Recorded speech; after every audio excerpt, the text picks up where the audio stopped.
And Brandon, we're staying in the state of Michigan, going from Ann Arbor all the way over to East Lansing. Going to preview the Michigan State Spartans, and got a little bit of breaking news to start this one, Brandon, as I am looking at an article from ESPN. This one posted mere hours, about 4 hours ago from when we're recording the podcast right now. Apparently today at Michigan State camp, Josiah Scott, one of their top cornerbacks, will be out 2 months with an unspecified injury. So because of this, let's start off with the defense. And the big question I'm going to ask you is, this defense, one of the big things was cornerbacks. They had a secondary with 6'3" Justin Lane coming back. They had Josiah Scott coming back that was going to form a good tag team at cornerback.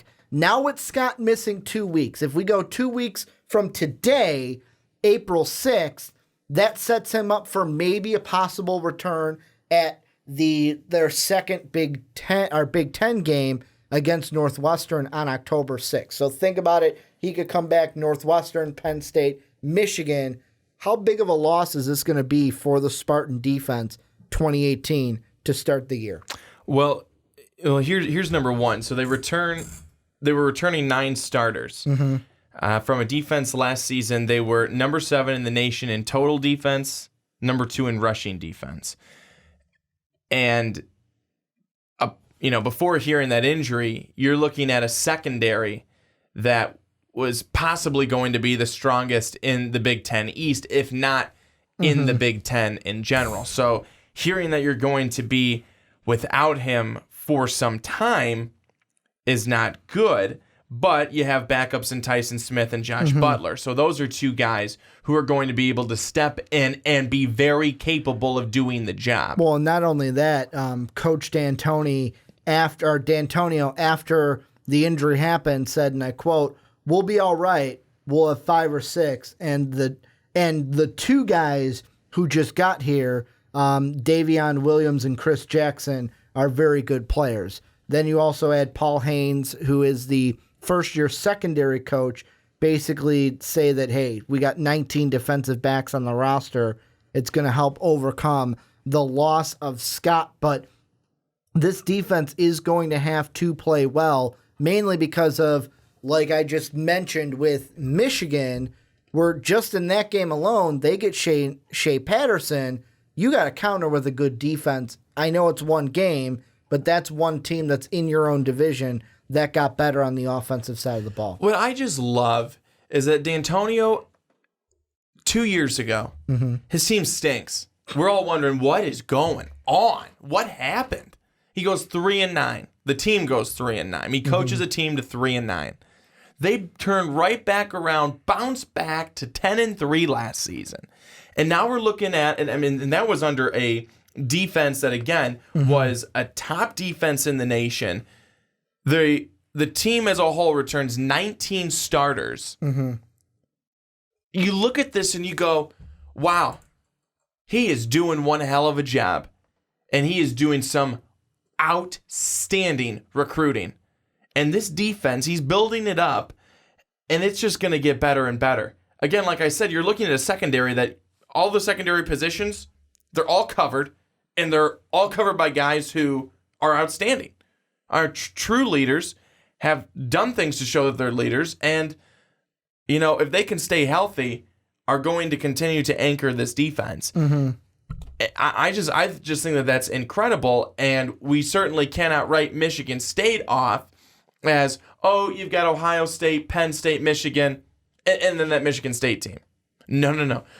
Michigan State is definitely going to be vying for one of those top 2 spots. And when these 4 teams battle it out and they fight each other, I'm going to be really curious to see who comes out on top. Well, the thing that I'll compare it to is, I know they're different sports, but I'll compare what you just brought up to the other coach on campus for the Michigan State Spartans, and Tom Izzo. It's like in the 2010-2011 season where they went 9-9 in conference, or the 06-07 season where they were 8-8 and 7th in conference, where it's like, man, what's going on with Michigan State? Usually they're a team that's up towards the top, like 12 wins, 13, 10 in conference. And those were 2 years where it's like second round, NCAA second round. Yeah, they still make the tournament because everyone makes the tournament.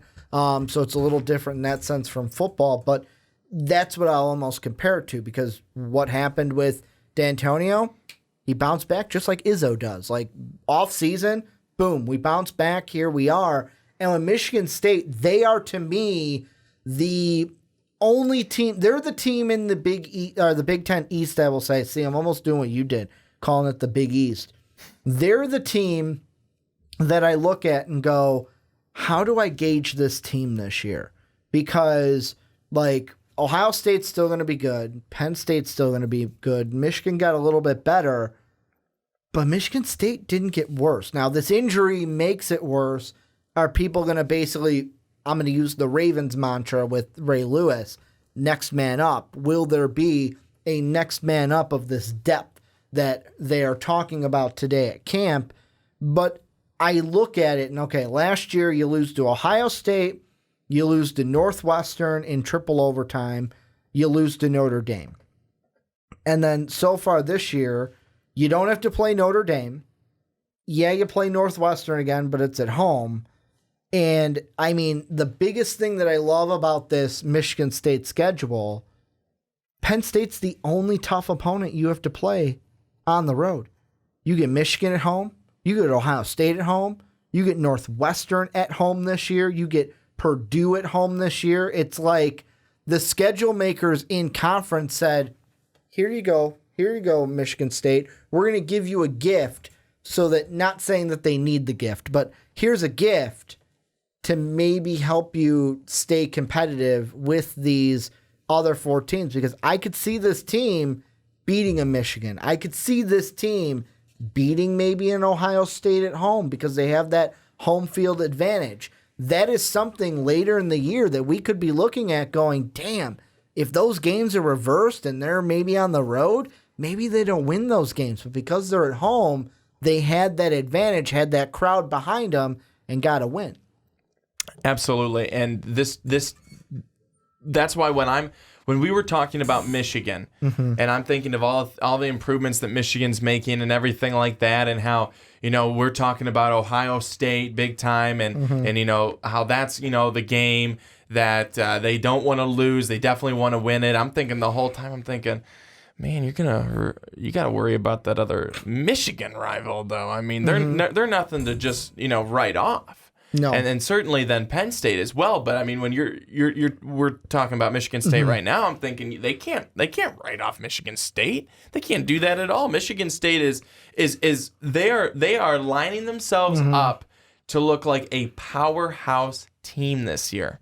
Well, and I mean, I look at it too is like they bring back Lewerke. He's going to be the quarterback. And a really good quarterback at that. They bring back Felton Davis and Darrell Stewart, who were both 50 catch receivers last year.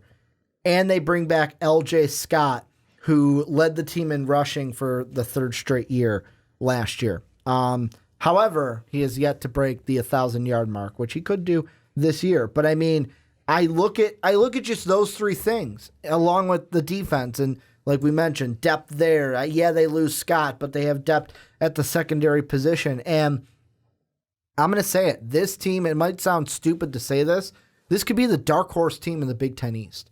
I know that dark horse usually means like you're not a really good team and then people expect you to be good. But like, I think this is the team that if you hear us talk about this division, you could get the kind of, what's the word I'm looking for? Not the interpretation, but you could get the idea that it's like, oh, Brandon and Ricky treat this team like the redheaded stepchild, where it's like, oh, they're in the room, but they never want to give Michigan State the credit. Like, it's like, ooh, Ohio State, Penn State, Michigan. Oh, yeah, there's Michigan State too. This team could be sneaky this year to where it's like everyone's focusing on Michigan, Ohio State, Penn State to start the season, and Michigan State just does its job. By the end of the year, when we get to that November 10th game, boom, we're talking about Michigan State possibly maybe being a playoff team, especially if they beat Penn State at Happy Valley. especially if they beat Michigan at home this year. This could be a team that becomes sneaky in this division and could take it right from those other three teams if they're not careful. Yeah, they definitely could. And when you look at the schedule, I mean, they start off with their first 4 games should certainly be wins: Utah State, Arizona State, Indiana, Central Michigan. Especially Arizona State, new head coach who has kind of got the John Gruden effect with Coach Herm Edwards, a guy who has been in the broadcast booth, in the analyst booth, now coming back to coaching. So four wins there to start, and then I even think you get a win against Northwestern. You're off to a 5-0 start. And then you look at the end of the season where you've got in the last, we'll say 4 at Maryland, Ohio State, Nebraska, Rutgers. Nebraska and Rutgers should be wins. Maryland should be a win. You should most likely win 3 out of those last 4 games. With the Ohio State game, like you had mentioned before, at home, you can build a lot of wins in this schedule for Michigan State. Circle that November 17th game at Nebraska. Reason why I say that, could be a trap game for them. And the reason you why... love trap games. You do. The reason why I say that is if this is a Michigan State team, if everything falls into place and they beat Penn State, they beat Michigan, and then they come off of a big win against Ohio State, that's the only thing I would worry about is coming off of a big win against Ohio State. You're feeling good. Yes, we're at the top of the division. Yes, we beat all 3 of them. And you just lose that focus for a split second going on the road against the Nebraska team who, yes, I mean, people in the Nebraska preview kind of disagreed with you, Brandon. So Nebraska doesn't have to fix everything. But this could be a team Their coach said it. I know. But later in the year, this could be a team that with Scott Frost kind of could steal a win against Michigan State. So that to me is why this could be a trap game, especially if the Spartans get a big win at home against the Buckeyes. So you're saying the Spartans could be like the Clemson, Almost, and that loses to Pitt in the second to last game of the season. But good thing is Clemson still made the playoffs. For them, yes, it was very good. You just got to win the Big Ten title. Just got to win the Big Ten title with 1 loss. I just think there's a lot of good things going in the right direction and continuing to trend upwards for Michigan State here. And yes, I know that you talk about the Nebraska game, and it's on the road. It's at Nebraska. Scott Frost, by that point, again, he may not have fixed everything that he wanted to fix, which was his quote, not mine. And I think that he will have been able to bring his guys along. Again, I don't see them being this good team, Nebraska, but Michigan State, I also don't see them, if they're as good as we think they'll be at the end of the season, letting up and allowing that to happen. Here's the thing I'm going to ask you, and this is just me kind of thinking about this right now, is when it comes to LJ Scott, like he's a guy that I had just kind of brought up earlier where he could be a key piece to this team.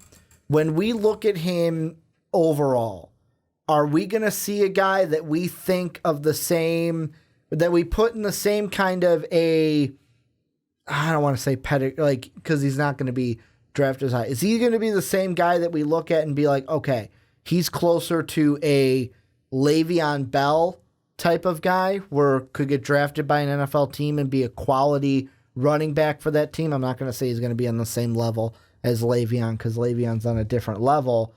Or will he be a guy where it's like Jeremy Langford, where it's like, man, he was really good in college, but just, man, the NFL, there was something different. Like, is he a guy that makes that next step that we're talking about in drafts and in big boards this year with his play? Or could he even be a dark horse Heisman candidate and give a guy like Bryce Love a run for his money? Well, if you're them, you've got to hope that if you're Michigan State, you've got to hope that happens. And again, I think when you have a guy like Brian Lewerke in there at quarterback, this is a guy who can throw from the pocket, who can throw on the run, who can read coverage really well, and trying to go with the run-pass option. This opens up everything else on the offense as well. It opens things up for the running back. It allows what it doesn't allow defenses to do is to stack the box and know that you're going to be running the football. They have to be honest and play you honestly in terms of their coverage and how they're going to set up defensively. So that again all works from the quarterback position and what they believe you have at quarterback and how, I guess, shifty and schemy you can be there and how creative you can be. Michigan State can do that, and that's what's going to allow this offense to grow and get better. And they were ranked number 35 in points per possession last year? I think so. That's really impressive. That's very impressive. They're not wasting possessions. When they get the football, they score points. Because let me put it this way. I'm looking right now at the career rushing yard leaders for Michigan State. Right now, L.J. Scott in his 3 years is at almost 2,600. He's at 2,591.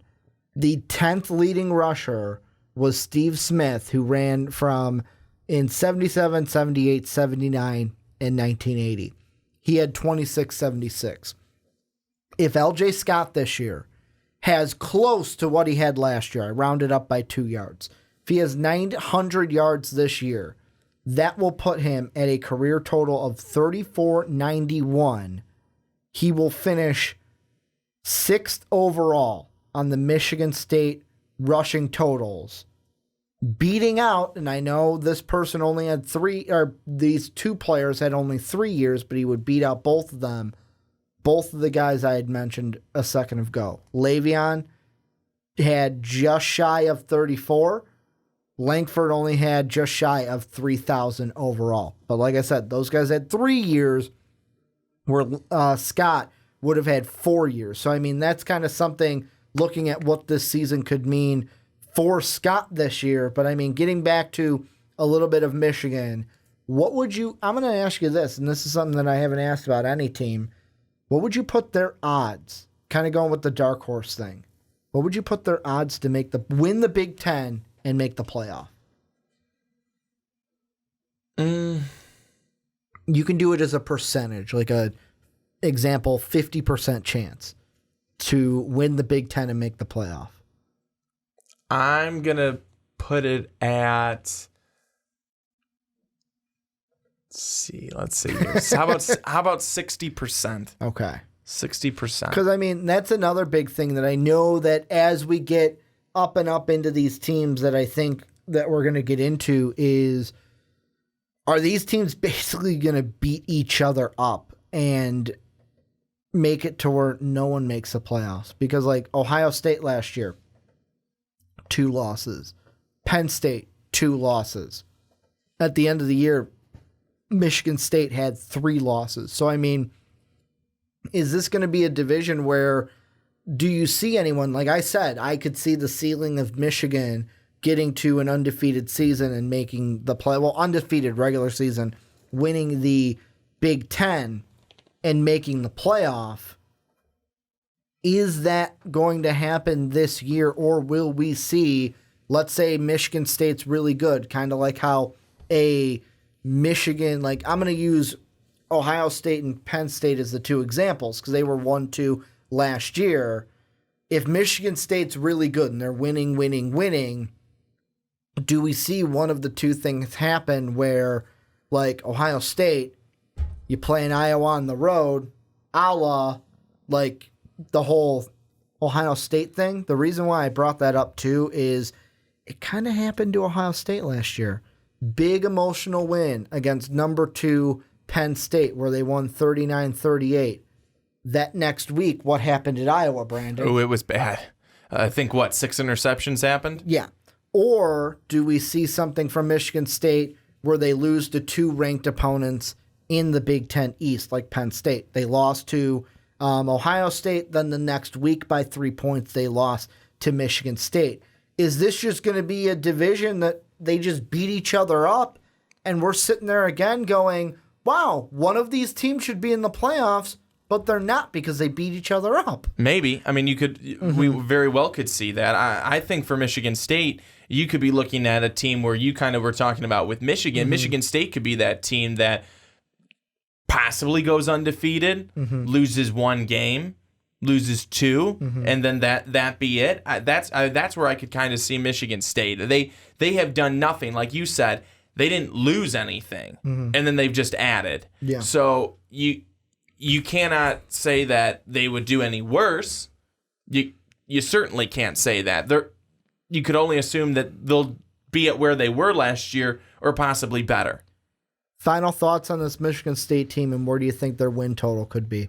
What do you think their window is? I'll say that. Did I just give that? I don't remember. I'm just very solidifying it for the end. Like, boom. If I haven't said already, here's what it is. I think that we're looking at, again, 10, 11 wins for this team.